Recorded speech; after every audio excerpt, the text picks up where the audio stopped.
As somebody that was born and raised and still lives in the Chicagoland area, I have been telling folks since I've been on social media about corn sweat. And for whatever reason, there are a bunch of people that even after they hear it, they don't believe it, but it's a real thing. Okay, when corn plants reach maturity, they begin to emit water, moisture into the air. I think the number is something like a gallon a day per plant, or something like that. And the result of that is the Chicagoland area in the summertime will experience humidity levels that rival that along the Gulf Coast. And we are going into a period of heavy duty corn sweat right now. Today, we're going into a period of this where it is, it's going to be brutal in the Chicagoland area for a while. Let my friend Dr. Grubin explain it. There's a reason why I said it that way. He knows. Anyway, watch this. This is a public service announcement. Please share this information widely. There is going to be a massive heat wave that's going to start today and intensify throughout the week through much of central United States as well as towards the East Coast near the end of the week. A lot of this has to do with the fact that there is corn sweat going on.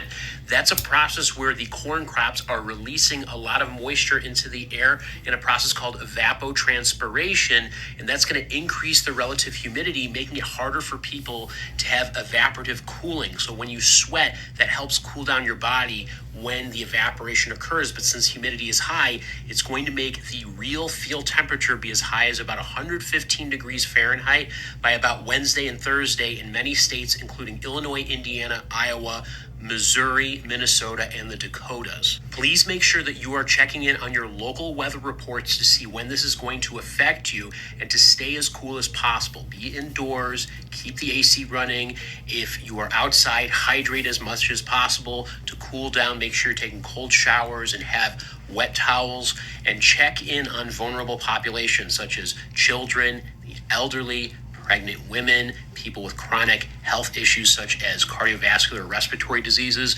People with allergies and asthma are going to have a worse time too, because a lot of the allergen triggers are going to linger in the air more because that humidity is going to be high. Also, if you're experiencing headaches, dizziness, confusion, feeling weak, make sure that you go indoors as quickly as possible. You may be having signs of heat exhaustion or heat stroke, especially if you're taking certain medications like specific antidepressants like SSRIs, but there are several medications that could make it harder for your body to regulate temperature. So please share this post with as many people as possible so that we're all aware of what to do during this potentially very hot week.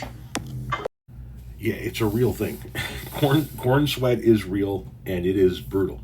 You should Google it sometime. Watch, just go down a TikTok rabbit hole or a YouTube rabbit hole about corn sweat.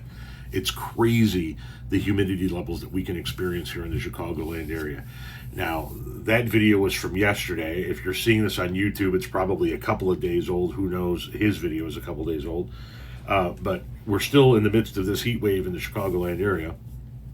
It's obviously not the worst heat wave we've ever had, but it's bad enough.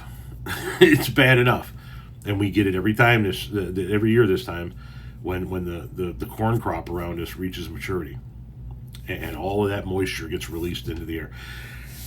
The people who first come to the Chicagoland area and experience the humidity, they sometimes think it's because of the lakefront, and that's actually not the case. The lakefront actually keeps the lake actually keeps the areas immediately along the lakefront cooler in the summer and warmer in the winter. Our humidity's got nothing to do with that. Sometimes our lake effect snow can be a result of the lakefront or the lake right next to us, but not our humidity. Our humidity comes from the agriculture, the corn that's around us, and it is brutal.